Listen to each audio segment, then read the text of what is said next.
Israel's Netanyahu dismisses his defense minister as war rages. Protests erupt across country. Israeli Prime Minister Benjamin Netanyahu on Tuesday dismissed his popular defense minister Yoav Gallant in a surprise announcement that came as the country is embroiled in wars on multiple fronts across the region. The move sparked protests across the country, including a mass gathering that paralyzed central Tel Aviv. Netanyahu and Gallant have repeatedly been at odds over the war in Gaza, but Netanyahu had avoided firing his rival before taking the step as the world's attention was focused on the U.S. presidential election. Netanyahu cited significant gaps and a crisis of trust in his Tuesday evening announcement as he replaced Gallant with a longtime loyalist. In the midst of war, more than ever, full trust is required between the prime minister and the defense minister, Netanyahu said. Unfortunately, although in the first months of the campaign there was such trust and there was very fruitful work, during the last months, this trust cracked between me and the defense minister. This was a very artful move by Netanyahu, because he fired him once before, I believe, earlier this year.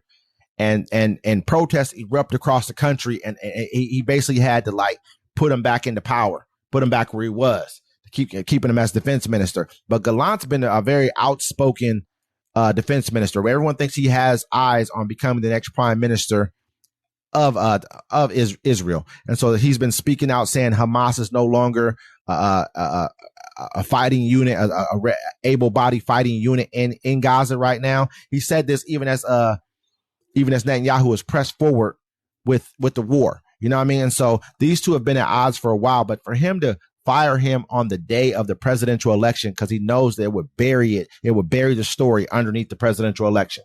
Well, I mean, the whole thing is too, it's like, people are like, oh, the Democrats are letting, them kill the people in Gaza. I'm like, Donald Trump let them call Jerusalem the capital. I mean, yep. I'd fire. That's a strategic move. I'd fire him too on election day, because they know, because the story's buried. I mean, don't get me wrong. I mean, it's a very strategic move, but I mean, at the same time, they've been saying Netanyahu and Trump have a backroom deal to keep the war going.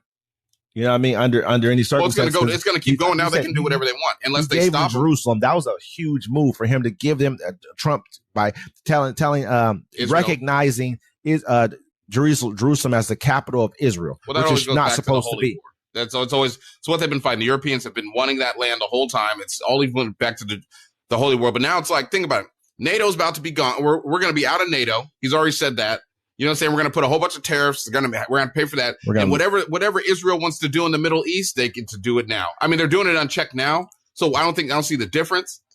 Like you said, with NATO, you lose all of your European allies right there. That's a lot of information, that a lot of, old world kind of knowledge that we're going to lose from that. A very strong ally base we're going to lose with that. On top of that, a lot of our people who are coming to join us in the South China Sea, you got the Philippines, Japan, South Korea, Australia. A lot of these countries over there are going to lose faith and trust in us. Taiwan. You know that he's going to play games with Taiwan. China might invade Taiwan. I mean, he doesn't really want problems with Russia. Russia and China are friends. Russia has a lot. Just in the South China Sea alone, that there's going to be a huge problems with allies kind of being shook, because we don't look stable as a country at all. And so with that being said, it's just that there's a lot of there's a lot going forward. Yeah, a lot of stuff is going to. I mean, he's going to do what he wants to do. He's going to have everything to do it. Now, I just don't want to hear nobody complaining about it that voted for him. Like, hey, wait, I didn't vote for this. Nope, you did. You voted for this. You did. And there's so many people didn't even know the information. They were just, but a lot of people don't dig into it. I mean, like we cover the news. We cover this a lot, and we're going to stick with you. We're going to cover it as long as we can until, the press is gone, because he doesn't like it, because he will have the full authority to get rid of us all. And yeah, we're going to keep you guys updated. And, if you got any comments, don't forget to catch us 1 p.m. Sunday, Pacific time. We recap the week. And don't forget us on the Friday Fix. 7 p.m.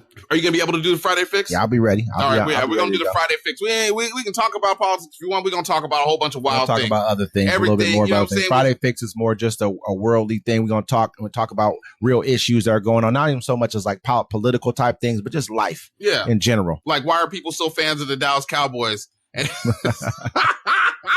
Hey, but we're going to see y'all next time, man. It's Uncommon Courtesy.